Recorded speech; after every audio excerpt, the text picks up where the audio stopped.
নমস্কাৰ সকলোকে সাফল্যৰ অন্য এটা ভিডিঅ'লৈ মই পুনৰবাৰ স্বাগতম জনাইছো। লাষ্ট উইকত আসলতে মোৰ অলপমান শাৰীৰিক অসুস্থতাৰ বাবে মই ভিডিঅ'টো কৰিব পৰা নাছিলো আৰু আমি দুটা সপ্তাহৰ আসলতে এমসিকিউ আজি একেলগে লৈ আহিছো। আজিৰ ভিডিঅ'টো ষ্টাৰ্ট কৰাৰ আগতে আমি চাই লওঁ যে লাষ্ট ক্লাছত যোনটো আসলতে প্ৰেক্টিছ এমসিকিউ দিছিলো ইয়াৰ এনসাৰটো এবাৰ চাই লওঁ। কুৱেশ্যনটোত আছিলে যে সোণবিল অসমৰ কোনখন ডিষ্ট্ৰিক্টত অৱস্থিত হয়। অপশ্যন এত আছিলে ডিব্ৰুগড়, বিত আছে কৰিমগঞ্জ, চিত আছে নগাঁও, ডিত আছে গোলাঘাট। ইয়াৰে কাৰেক্ট অপশ্যনটো হ'ব বি কৰিমগঞ্জ। বহুতে অলৰেডি অপশ্যনত কৈছে বাৰু যে কৰিমগঞ্জৰ যোনটো নাম হয় নামটো সলনি কৰা হৈছিলে। তোমালোকে মোক কমেণ্টত এইটো জনোৱা যে কি নামলৈ সলনি কৰা হৈছিল আৰু কিহৰ কাৰণে কৰা হৈছিলে। ঠিক আছে, তাৰ যোনটো ৰিজন হয় সেইটো মোক এবাৰ তোমালোকে কমেণ্টত জনোৱা। আজি আমি প্ৰথম এমচিকিউটোলৈ আহোঁ। প্ৰথম এমচিকিউত সোধা আছে যে with reference to the Phulaguri Dhawa consider the following statement. It was one of the earliest organized peasant uprising in Assam against British rule. The uprising was mainly triggered due to a British ban on betel nut and betel leaf cultivation. The British described the violent suppression on 18th October 1861 as an accident. এতিয়া প্ৰথমতে আমি অলপমান চাই লওঁ ফুলগুৰি ধাৱাৰ ওপৰত। এইটো already ছাৰে Assam প্ৰহৰীত discuss কৰিছে, তোমালোকে ডিটেইলছটো তাৰ পৰাও চাব পাৰা। সেইকাৰণে মই ইয়াতে বহুত বেছি ডিছকাছ নকৰোঁ, অলপমান চাই লওঁ খালি কিহৰ কাৰণে নিউজত আছিলে। আচলতে 164th এনিভাৰ্চাৰী আছিলে ফুলগুৰি ধাৱাৰ, যোনটো অবজাৰ্ভ কৰা হৈছিলে ক'ত, ৰহাত। আৰু ৰহা ক'ত অৱস্থিত হয়, ৰহা নগাঁৱত অৱস্থিত হয়। আৰু আমি যদি চাওঁ তেনেহ'লে এই যোনটো ইভেণ্ট আছিলে ইভেণ্টটোৰ আমি কিছুমান হাইলাইট চাই লওঁ। ফ্লেগ হোষ্টিং কৰা হৈছিলে হয়নে, ফ্লৰেল ট্ৰিবিউট দিয়া হৈছিলে। কোনে দিয়া হৈছিলে, state cabinet minister Keshab Mahanta. তাৰ লগতে লোকেল MLA শশীকান্ত দাস তেওঁ এনাউন্স কৰিছে কিহৰ establishment of a memorial at Manuhpura বিল। ঠিক আছে, তাৰ লগতে আমি অলপমান চাই লওঁ হিষ্টৰিকেল বেকগ্ৰাউণ্ডৰ ওপৰত যে ফুলগুৰি ধাৱানো কি আছিলে আৰু এইটো কিমান চনত সংঘটিত হৈছিলে, 1861। ক'ত, ফুলগুৰি নগাঁও ডিষ্ট্ৰিক্ট। মনত ৰাখিবা, আগতেও প্ৰশ্ন আহিছে। তাৰ লগতে আমি যদি চাওঁ তেনেহ'লে এইটোক ফাৰ্ষ্ট মেজৰ পিজেণ্ট আপৰাইজিং বুলি কোৱা হয় ব্ৰহ্মপুত্ৰ বেলিত। কিহৰ কাৰণে কোৱা হৈছিলে, এটাটো হৈছিলে টেক্সেশ্যন, কিহৰ ওপৰত, তামোল পাণৰ ওপৰত। তাৰ লগতে অপিয়ামৰ কথাও চাগে তোমালোকে শুনিছা হয়নে, সেইটো কাৰণে ইয়াক কি বুলি কোৱা হয়, কানিয়াৰ বিদ্ৰোহ বুলিও কোৱা হয় হয়নে। অপিয়াম বেন কৰাৰ কাৰণে তাৰ এগেইনষ্টত যিহেতু এই আপৰাইজিংটো হৈছিলে সেইটো কাৰণে ইয়াক কানিয়াৰ বিদ্ৰোহ বুলিও কোৱা হয়। কেতিয়া হৈছিলে, 18 অক্টোবৰ 1861। আৰু এই যোনটো আচলতে প্ৰটেষ্ট হয় সেই প্ৰটেষ্টত আচলতে বহুতো প্ৰেজেণ্টৰ আচলতে মৃত্যু হৈছিলে। বহুত প্ৰেজেণ্টে একেলগে আচলতে এই প্ৰটেষ্টটো কৰিছিলে, কিন্তু শেষত গৈ পেলাই কি হ'লগে, ব্ৰিটিছে কেনেকৈ ৰেছপণ্ড কৰিলে, এটা ভায়লেণ্ট ছাপ্ৰেশ্যন কৰা দেখিবলৈ পোৱা গ'ল। আৰু য'ত আচলতে বহুতো প্ৰেজেণ্টৰ আচলতে মৃত্যু হয় আৰু তেওঁলোকে কি বুলি ক'লে, এই যোনটো ইনচিডেণ্ট হয় ইনচিডেণ্টটো তেওঁলোকে কি বুলি কৈ দিলে, এক্সিডেণ্ট বুলি কৈ দিলে হয়নে। কিন্তু এইটো কি আছিলে, এটা মেছেকাৰ আছিলে। মেছেকাৰ মানে গণহত্যা। তাৰ লগতে আমি যদি ইয়াৰ লেগেচি বা ছিগনিফিকেঞ্চৰ কথা চাবলৈ যাওঁ তেনেহ'লে কি হয়, এই আপৰাইজিংটো এটা আৰ্লিয়েষ্ট অৰ্গেনাইজ পিজেণ্ট ৰেজিষ্টেণ্ট মুভমেণ্ট আছিলে against British rule in Assam. আৰু এই 18 অক্টোবৰ তাৰিখটোৱে আচলতে এনুৱেলি ফুলগুৰি ধাৱা দিৱস হিচাপে পালন কৰা হয়। এতিয়া আমি যদি ইয়াৰে অপশ্যনকেইটা চাওঁ, প্ৰথম যোনটো ষ্টেটমেণ্ট হয় ষ্টেটমেণ্টটো কাৰেক্ট হ'ব, যোনটো ছেকেণ্ড ষ্টেটমেণ্ট হয় সেইটোও কাৰেক্ট হয়, আৰু থাৰ্ডটো কাৰেক্ট হয়। কি কাৰেক্ট হৈ যাব, অপশ্যন ডিটো ইয়াতে কাৰেক্ট হৈ যাব, 1, 2 and 3। তাৰপিছত আহোঁ আমি 2 নম্বৰ প্ৰশ্নটোলৈ। এতিয়া তাতে আমি এটা নাম দেখিছিলোঁ কি, মানুহপুৰা বিল। আৰু এই কুৱেশ্যনটো হৈছে মানুহপুৰা বিলৰ ওপৰতে। ঠিক আছে, প্ৰথম ষ্টেটমেণ্টত কৈছে মানুহপুৰা বিল is located in Phulguri in the Nagaon district of Assam. এই মাত্ৰ আমি চাই আহিলোঁ হয়নে, এইটো কি হৈ যাব, এইটো কাৰেক্ট হৈ যাব। It is known as the burial site of peasant killed during the Phulguri dhaba uprising 1861। এই যোনটো ষ্টেটমেণ্ট হয় এই ষ্টেটমেণ্টটো আচলতে কাৰেক্ট হয়। এটা বাৰিয়েল চাইট হয়, সেইটো কাৰণে মানুহপুৰা বিল বুলি কোৱা হয়। কাৰেক্ট অপশ্যন কি হৈ যাব, অপশ্যন চি, both 1 and 2। এতিয়া আহোঁ আমাৰ 3 number প্ৰশ্নটোলৈ। With reference to Project Astha, launch in Assam, consider the following statement. এই যোনটো project হয় recently launch কৰা হৈছে, ক'ত launch কৰা হৈছে, অসমত launch কৰা হৈছে। প্ৰথম statementটো দিয়া আছে, Assam cabinet approve project worth more than 4,000 crore under project Astha. Second statementটোত সুধিছে, the major goal of the project is to strengthen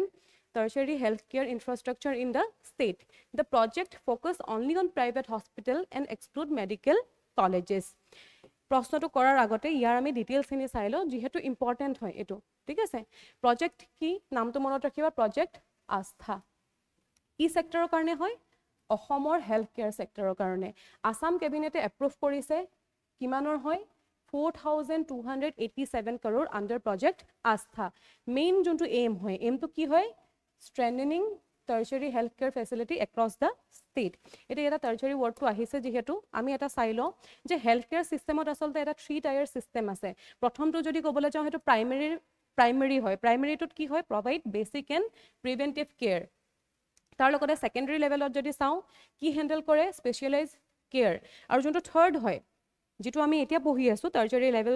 যোনটো ইয়াতে দিয়া হৈছে সি কি অফাৰ কৰে advanced medical care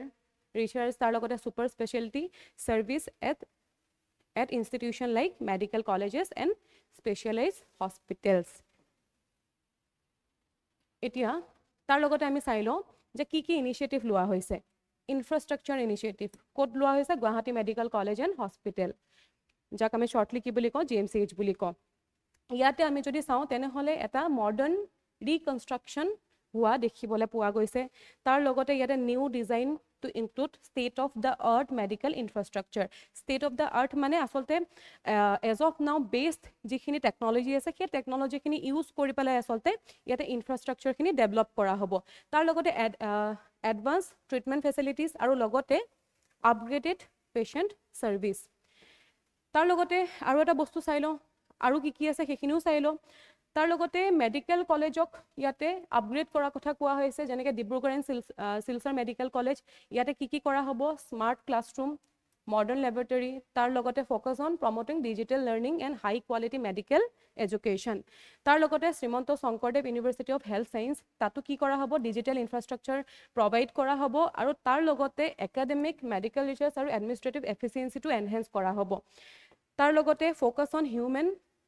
resource development ইয়াতে কি ইনক্লুড কৰা হ'ব হেতু এবাৰ চাইলোৱা স্পেশাল প্ৰগ্ৰাম ৰখা হ'ব কিহৰ কাৰণে ট্ৰেইনিং আৰু স্কিল ডেভেলপমেন্টৰ কাৰণে কি কাৰ কাৰণে ডক্টৰ নাৰ্सेছ আৰু প্যাৰামেডিকেল ষ্টাফৰ কাৰণে অবজেক্টিভ কি হয় যাতে এটা ফিউচাৰ ৰেডি হেল্থ কেয়াৰ ওয়াৰ্কফোৰ্স যাতে ৰেডি কৰিব পাৰে তাৰ কাৰণে এইখিনি হৈ গল তাৰ ফিউচাৰ এতিয়া যদি আমি ইয়াতে চাওঁ তেনেহলে যোনটো থাৰ্ড ষ্টেটমেন্টত দিয়া আছিল যে ইয়াতে অকল কি বুলি কৈছিলে প্ৰাইভেট হস্পিটেল হে ইনক্লুড কৰিব বুলি কৈছিলে কিন্তু এই ষ্টেটমেন্টটো আসলতে ৰং হয় correct option কি হৈ যাব option A 1 and 2 only এতিয়া আমাৰ 4 নম্বৰ প্ৰশ্নটোলে 4 নম্বৰ প্ৰশ্নটোত সুধি আছে যে consider the following statement regarding official inquiry after Nelly massacre প্ৰথম ষ্টেটমেন্টটো দিছে the Tiwari commission was set up to investigate the incident secondটোত সুধিছে the commission submitted its report to the Assam government in 1984 the report was made public immediately after submission তাৰ আগত আমি চাইলো নেলি মেসাকাৰ কিনো আছিল ইয়াৰ বিষয়ে ডিটেইলছত অলৰেডি ভিডিঅত তোমালোকৰ লগত সাৰে ডিসকাস কৰিছে সেইকাৰণে মই ইয়াতে বহুত বেছি ডিসকাস কৰি নাথাকো প্ৰথমতেটো আমি এটো জানিব লাগিব আসাম এজিটেশনৰ কথা তোমালোকে অলৰেডি সকে পঢ়িছা ডিটেইলছত ইয়াৰ বিষয়ে আসাম যোনটো এজিটেশন আছিল হেটা আসলে মুভমেন্ট আছিল যত কোন মেইনলি ইনক্লুড আছিল অল আসাম ষ্টুডেন্ট ইউনিয়ন যাক শৰ্টলি আমি কি বুলি কওঁ আসু বুলি কওঁ অল আসাম গণ সংগম পৰিষদ main aim ki asile main aim to asile find and remove illegal migrants who came from Bangladesh tar logote ei movement to asile start kiyo hoisile kiyono Bangladeshor pora asolte hothate bahut manu ohomole oha arambho korisile illegally ketia after 1971 Bangladesh war আৰু তাৰ পিছতে আসলতে অসমীয়া যোনখিনি মানুহ আছিল সেই মানুহখিনি আসলতে ভয় খাবলৈ আৰম্ভ কৰিলে ইমানখিনি মাইগ্ৰেচন হোৱাৰ কাৰণে কিহৰ কাৰণে এটাটো হৈছে যে পপুলেশন যোনটো ব্যালেন্স হয় সেই ব্যালেন্সটো বহুত বেছি চেঞ্জ আহিব তাৰ লগতে তেওঁলোকৰ পৰা ল্যান্ড আৰু জব খিনিও লৈ গুছি যাব আৰু লগতে যোনটো আমাৰ কালচাৰেল যোনটো আইডেন্টিটি হয় সেই আইডেন্টিটিটো এটা ইম্প্যাক্ট আহিব আৰু এই যোনবিলাক ফ্যাক্টৰ আছিল সেই ফ্যাক্টৰ বিলাকৰ কাৰণে আসলতে অসম আন্দোলন আৰম্ভ হৈছিল যাক আমি কি বুলি কওঁ আসাম এজিটেশন বুলি কওঁ আৰু আচলতে ইয়াৰে এটা পাৰ্ট আছিলে এইটো যোনটো নেলি মেছেকাৰ হয় আৰু এই যোনটো প্ৰটেষ্ট হয় প্ৰটেষ্টটো কেনেকৈ হৈছিলে ডাঙৰ ডাঙৰ ৰেলী তাৰ লগতে বন্ধ দিছিলে ষ্ট্ৰাইক কৰিছিলে চিভিল ডিছঅবিডিয়েঞ্চ মুভমেণ্ট হৈছিলে আৰু তাৰ লগতে চিটুৱেশ্যনটো কেতিয়াবা বহুত বেছি ভাইলেণ্টো হৈ গৈছিলে যাৰ কাৰণে বহুতো মানুহৰ ইয়াত মৃত্যু হৈছিলে আৰু এই যোনটো নেলি মেছেকাৰ হয় এইটো কেতিয়া হৈছিলে 1983 হৈছিলে আচলতে বহুতো হাজাৰ মানুহক আচলতে ইলিগেল ইমিগ্ৰেণ্টছ বুলি ভাবি পেলাই তাতে কি কৰা হৈছিলে হত্যা কৰা হৈছিলে যিটোক কি বুলি কোৱা হয় নেলি মেছেকাৰ বুলি কোৱা হয় মেছেকাৰ মানে কি হয় গণহত্যা আৰু বহুতো মানুহৰ মৃত্যু হৈছিলে কিন্তু নাম্বাৰছটো আচলতে 1000 বুলি কোৱা হয় যদিও কিন্তু অফিচিয়েল নহয় আনঅফিচিয়েল নাম্বাৰ হয় ঠিক আছে আৰু এই যোনটো ইনসিডেন্ট হয় সেই ইনসিডেন্টটোৰ কাৰণে আচলতে এখন কমিশন বনোৱা হৈছিলে কি হয় তিৱাৰী কমিশন হয়নে তিৱাৰী কমিশনে কি কৰিছিলে যোনটো ৰিপৰ্ট হয় ৰিপৰ্টটো কমপ্লিট কৰিছিলে কেতিয়া 1984 কমপ্লিট কৰিছিলে কিন্তু গভৰ্ণমেণ্টে কিন্তু এই যোনটো ৰিপৰ্ট হয় ৰিপৰ্টটো পাব্লিক কৰা নাই আৰু ৰিসেন্ট আপডেট কি হয় যে আসাম কেবিনেটে ডিসাইড কৰিছে যে তিৱাৰী কমিশনৰ যোনটো ৰিপৰ্ট হয় সেইটো এছেম্বলিত কি কৰা হ'ব এছেম্বলিত আচলতে সেই ৰিপৰ্টটো পাব্লিক কৰা হ'ব কেতিয়া নৱেম্বৰ 25ত সেইটো কাৰণে আচলতে এই যোনটো ইনসিডেন্ট হয় এই ইনসিডেন্টটো নিউজত আছিলে কাৰেক্ট অপশনটো কি হৈ যাব ইয়াতে যদি আমি চাওঁ তেনেহলে এই যোনটো ৰিপৰ্ট হয় ৰিপৰ্টটো সাবমিট কৰা হৈছে যদিও কিন্তু ইয়াক পাব্লিক কৰা হোৱা নাই সেইটো কাৰণে এটা কাৰেক্ট কি হৈ যাব অপশন এ টো কাৰেক্ট হৈ যাব 1 and 2 অনলি তাৰপিছত আহো the propose wagon periodic overhauling workshop by North East Frontier Railway will be located at আৰু শৰ্টলি এইটো কি বুলি কোৱা হয় POH ফকিৰাগ্ৰাম আছে হয়নে বাহবাৰী কোকৰাঝাৰ আছে গোখাইগাঁওহাট আৰু ৰঙিয়া আছে ইয়াতে কাৰেক্ট অপশনটো হ'ব বাহবাৰী কোকৰাঝাৰ এতিয়া চোৱা এই যোনটো টপিক হয় সেই টপিকটোৰ লগত ৰিলেটেড আৰু এটা প্ৰশ্ন আছে সেইটোতো বাৰু মই কৈ দিলো ক'ত অৱস্থিত হয় কিন্তু আমি অলপমান ডিটেইলছটো চাব লাগিব আমি প্ৰথমতে এই প্ৰশ্নটো চাই লওঁ তাৰপিছত একেলগে আমি টপিকটোৰ ওপৰত ভালদৰে চাম আৰু এনসাৰটো তাতে আমি দিম 6 নম্বৰ প্ৰশ্নটোত কি সুধিছে consider the following statement regarding the Kokrajhar Gelephu new railway project প্ৰথম ষ্টেটমেন্টত কৈছে it is a 69 kilometre Indo Bhutan cross border railway line Second statement কৈছে the project has been declared a special railway project by the government of India. It will connect Kokrajhar in Assam to Thimphu, the capital of Bhutan. এতিয়া আমি এই গোটেই বিষয়টোৰ ওপৰত এবাৰ আচলতে ভালদৰে চাই লওঁ নৰ্থ ইষ্ট ফ্ৰণ্টিয়াৰ ৰেলৱেৰে আচলতে কিছুমান প্ৰজেক্ট ডেভেলপ কৰিছে ক'ত বিটিআৰ যোনটো ৰিজন হয় তাতে তাৰ লগতে আমি যদি চাওঁ তাৰ মেইন কাৰণটো কি হৈছে যাতে কানেক্টিভিটিটো ইমপ্ৰুভ কৰিব পাৰে ট্ৰান্সপৰ্টেশনটো যাতে ইমপ্ৰুভ হয় কানেক্টিভিটি আৰু ট্ৰান্সপৰ্টেশন যেতিয়া ইমপ্ৰুভ হ'ব তেতিয়াহে আচলতে এই ৰিজনটোত কি হ'ব ইকনমিক গ্ৰোথ হোৱা দেখিবলৈ পোৱা যাব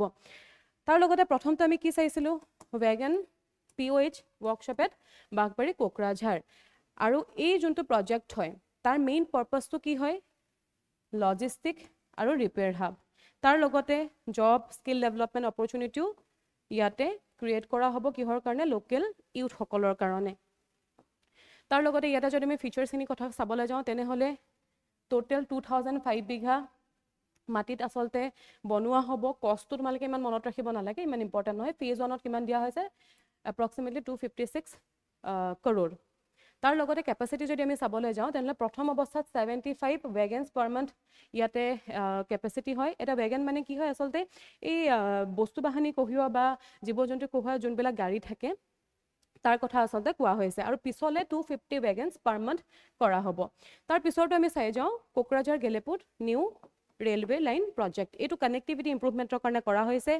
কিমান কিলোমিটাৰ হয় মনত ৰাখিবা 69 কিলোমিটাৰ ৰেলৱে লাইন হয় বিটুইন কোকৰাঝাৰ আসাম আৰু গেলেফু ভুটান এটা সব নামটোতে গেলেফু আছে হয়নে তাতে টিম্পু আছিলে টিম্পু অপশনটো ভুল হৈ যাব গেলেফু হ'ব তাৰ লগতে declared a special railway project by the government of India estimated কষ্টৰ কথা যদি আমি চাবলৈ যাওঁ কিমান হয় 4033 crore কষ্ট বিলাক তোমালোকে ইমান মনত ৰাখিব নালাগে এনসাৰ লিখোতেনে তোমালোকে ইউজ কৰিব পাৰা তাৰ লগতে আমি যদি বেনিফিটছৰ কথা চাবলৈ যাওঁ যে ইয়াৰ পৰা আসলে কি সুবিধা লাভ কৰিব এটাটো হৈছে যে ক্ৰছ বৰ্ডাৰ কানেক্টিভিটি ইমপ্ৰুভ হ'ব কাৰ লগত ভুটানৰ লগত ৰিলেচন ভাল হ'ব তাৰ লগতে যেতিয়া কানেক্টিভিটি ভাল হ'ব যেতিয়া ট্ৰান্সপৰ্টেশন ভাল হ'ব তাৰ পৰা কি ভাল হ'ব ট্ৰেড ভাল হ'ব টুৰিজম ভাল হ'ব যদি কানেক্টিভিটি বেয়া হয় ট্ৰান্সপৰ্টেশন বেয়া হয় বাহিৰৰ পৰা জানো মানুহ ফুৰিবলৈ আহিব নাহে যেতিয়া ট্ৰান্সপৰ্টেশনত ইমপ্ৰুভমেন্ট হ'ব তেতিয়া কি হ'ব টুৰিজমতো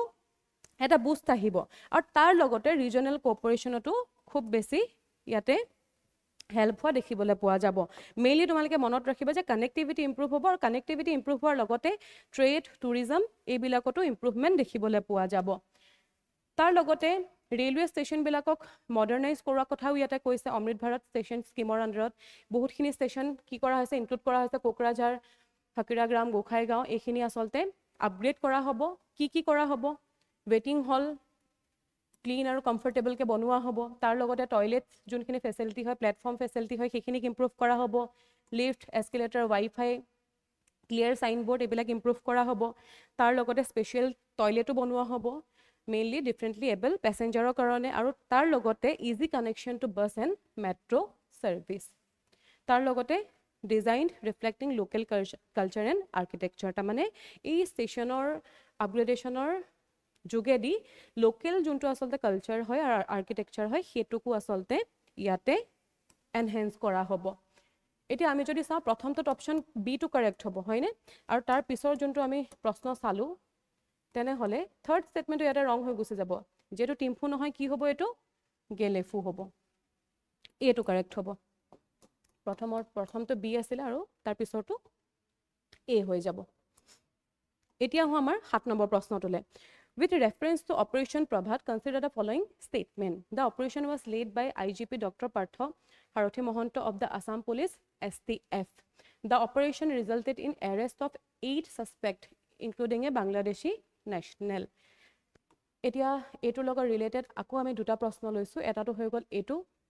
আৰু এটা আছে একেলগে দুইটা প্ৰশ্ন আমি চাই লওঁ তাৰপিছত টপিকটোৰ কথা পঢ়ি পেলাই আমি এনচাৰটো ইয়াতে দিম consider the following statement regarding the কেন্দ্ৰীয় গৃহমন্ত্ৰী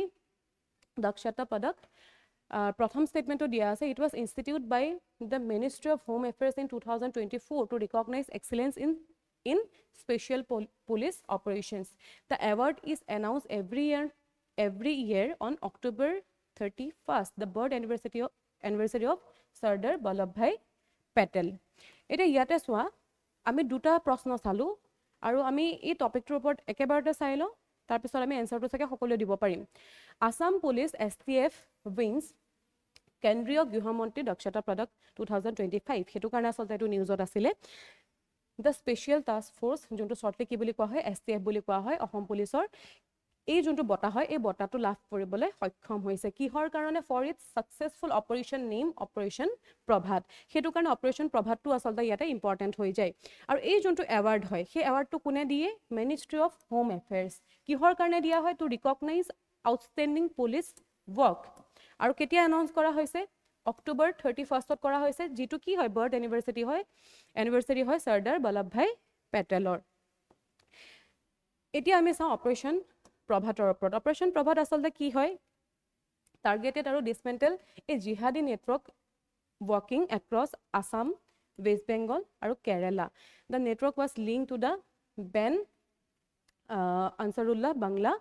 টিম যোনটো শ্বৰ্টলি ABT বুলি কোৱা হয় আৰু এই যোনটো অপাৰেশ্যন হয় তাৰ যদি আমি এচিভমেণ্টৰ কথা চাবলৈ যাওঁ তেনেহ'লে 8 suspect were arrested including one Bangladeshi national তাৰ লগতে যোনটো এই অপাৰেশ্যন হয় অপাৰেশ্যনটো লেট কোনে কৰিছে IGP ডক্টৰ পাৰ্থ সাৰথী মহন্ত IPS অফিচাৰ হয় তেখেত আৰু তাৰ লগতে সেভাৰেল আদাৰ STF অফিচাৰকো ইয়াতে এৱাৰ্ড কৰা হৈছে নিজৰ পাৰফৰ্মেন্সৰ কাৰণে প্ৰথমটোত যদি আমি চাওঁ তেনেহ'লে অপাৰেশ্যন প্ৰভাতৰ যোনটো প্ৰথম ষ্টেটমেণ্ট আছিলে প্ৰথম ষ্টেটমেণ্টটো কাৰেক্ট হয় ছেকেণ্ড ষ্টেটমেণ্টটো কি হয় ইয়াতে কাৰেক্ট হয় অপশ্যন চিটো ইয়াতে কাৰেক্ট হৈ যাব বোথ 1 and 2 আৰু ছেকেণ্ড তাৰপিছৰ নেক্সট প্ৰশ্নটো যদি আমি চাওঁ তেনেহ'লে প্ৰথম প্ৰশ্নটো ইয়াতে কি হৈ যাব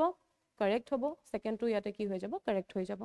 ইয়াতো কি হ'ব অপশ্যন চিটোৱে কাৰেক্ট হ'ব এতিয়া আমাৰ 9 নম্বৰ প্ৰশ্নটোলে with reference to ঐতিহ্য the museum festival held in Assam consider the following statement the festival was organized by the director of museum under ITFC Department of Government of Assam and was inaugurated by the minister Jogen Mohan second statement to this the festival celebrated Assam's living tradition for 11 days and featured exhibition on Muga silk Assamese cinema mass art and all India radio recently আচলতে এই ফেষ্টিভেলটো celebrate কৰা হৈছিলে কি হয় ঐতিহ্য museum festival code কৰা হৈছিলে Assam state মিউজিয়ামত আচলতে সেলিব্ৰেট কৰা হৈছিলে গুৱাহাটীত আৰু অৰ্গেনাইজ কোনে কৰিছিলে directorate of museum under the information public relation printing and stationery department government of Assam purpose কি হয় পাৰ্পাছটো হৈছে যে অসমৰ যোনটো কালচাৰ আৰু হেৰিটেজ হয় সেইটো যাতে প্ৰমোট কৰিব পাৰে তাৰ লগতে এৱাৰনেছ স্প্ৰেড কৰিব যাতে পাৰে এক্সিবিশ্যন কালচাৰেল টক তাৰ লগতে আৰ্ট এণ্ড মিউজিক পাৰফৰ্মেঞ্চৰ ওপৰত তাৰপিছত যদি আমি চাবলৈ যাওঁ হাইলাইটৰ ওপৰত এই যোনটো ইভেণ্ট হয় ইভেণ্টটো কোনে ইনগ্ৰেট কৰিছিলে মিনিষ্টাৰ যোগেন মোহন তাৰ লগতে ইয়াতে স্পেচিয়েল ট্ৰিবিউটো দিয়া দেখিবলৈ পোৱা যায় ডক্টৰ ভূপেন হাজৰিকা আৰু জুবিন গাৰ্গলে তাৰপিছত যদি আমি চাওঁ এক্সপাৰ্ট ডিছকাছ কিহৰ ওপৰত ডিছকাছ কৰিছে ইয়াতে মিউজিয়াম ডেভেলপমেণ্টৰ ওপৰত আৰু তাৰ লগতে হেৰিটেজ কনজাৰ্ভেশ্যনৰ ওপৰত আৰু ইয়াতে যদি আমি চাবলৈ যাওঁ নিউ ৰিলিজ এণ্ড লঞ্চেছ এটা ডিজিটেল জাৰ্নেল ইয়াতে লঞ্চ কৰা হৈছে অলেখ বুলি আৰু তাৰ লগতে এই যোনটো ঐতিহ্য কথাটো অলৰেডি ইয়াতে আমি পাতিলোৱেই তাৰ লগতে যোনটো অফিচিয়েল ৱেবছাইট হয় এটা যোনটো মিউজিয়ামৰ অফিচিয়েল ৱেবছাইট হয় সেইটোকো আপডেট কৰা হৈছে তাৰ লগতে আমি যদি চাওঁ এক্সিবিশ্যনত কি আছিলে আছামিজ চিনেমাৰ ওপৰত আছিলে All India Radio' Muga silk and ৱেবিং mask making and mask art of Assam ফেষ্টিভেলৰ গ'ল কি হয় যাতে পাব্লিক পাৰ্টিচিপেশ্যনটো ইয়াতে এনকাৰেজ কৰিব পাৰে তাৰ লগতে হেৰিটেজ বেছ লাইভলিহুডটো ইয়াতে প্ৰমোট কৰিব পাৰে আৰু তাৰ লগতে অসমৰ যোনটো লিভিং কালচাৰেল ট্ৰেডিশ্যন হয় সেইটোকো যাতে চেলিব্ৰেট কৰিব পাৰে ডিউৰেশ্যন কিমান দিনৰ কাৰণে কৰা হৈছিলে 11 দিনৰ কাৰণে আমি যদি চাওঁ ইয়াতে দুটা ষ্টেটমেণ্টে কাৰেক্ট হৈ যাব অপশ্যন 1 এণ্ড 2 এতিয়া আহোঁ আমাৰ আজি শেষৰটো প্ৰশ্নটোলৈ with reference to the Dikrong grassland consider the following statement প্ৰথম ষ্টেটমেণ্টত সুধিছে it is located in North Lakhimpur district of Assam the yellow breasted bunting sighted here is listed as critically endangered by IUCN the grassland is known for migratory as well as endangered bird species এতিয়া চোৱা Dikrong grassland ক'ত অৱস্থিত হয় north Lakhimpur ডিষ্ট্ৰিক্টত অৱস্থিত হয় তাৰ লগতে য়েল্লো ব্ৰেষ্টেড বাণ্টিং ইয়াতে দেখিবলৈ পোৱা যায় আৰু ইয়াক ক্ৰিটিকেলি এণ্ডেঞ্জাৰ্ড হিচাপে লিষ্টেড কৰা আছে ক'ত IUCNৰ যোনখন ডাটা হয় তাতে ইয়াতে কি বুলি কৰা আছে ক্ৰিটিকেলি এণ্ডেঞ্জাৰ্ড মনত ৰাখিবা প্ৰিলিমছত বিশেষকৈ প্ৰশ্ন অহা দেখিবলৈ পোৱা যায় আৰু তাৰ লগতে এই যোনটো গ্ৰাছলেণ্ড হয় বিশেষকৈ কিহৰ কাৰণে পৰিচিত হয় migratory as well as endangered bird স্পেচিছৰ কাৰণে ইয়াতে গোটেইকেইটা অপশ্যনে কাৰেক্ট হৈ যাব আৰু এইটোও নিউজত আছিলে নিউজত থকাৰ কাৰণে আচলতে এইটো আমি কভাৰ কৰিলোঁ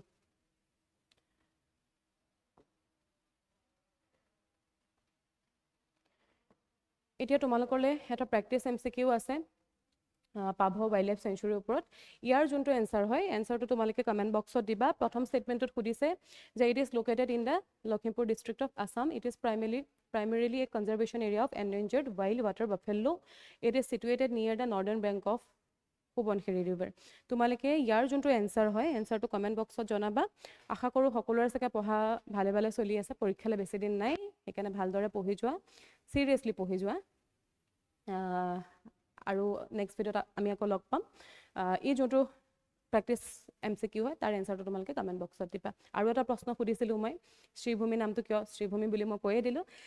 কৰিমগঞ্জৰ নামটো শ্ৰীভূমিলে ৰূপান্তৰিত কৰা হৈছিল কিয় কৰা হৈছিল তাৰ এনসাৰটো তোমালোকে কমেন্ট বক্সত জনাবা আশা কৰো তোমালোকৰ ভিডিওটো ভাল লাগিলে থ্যাংক ইউ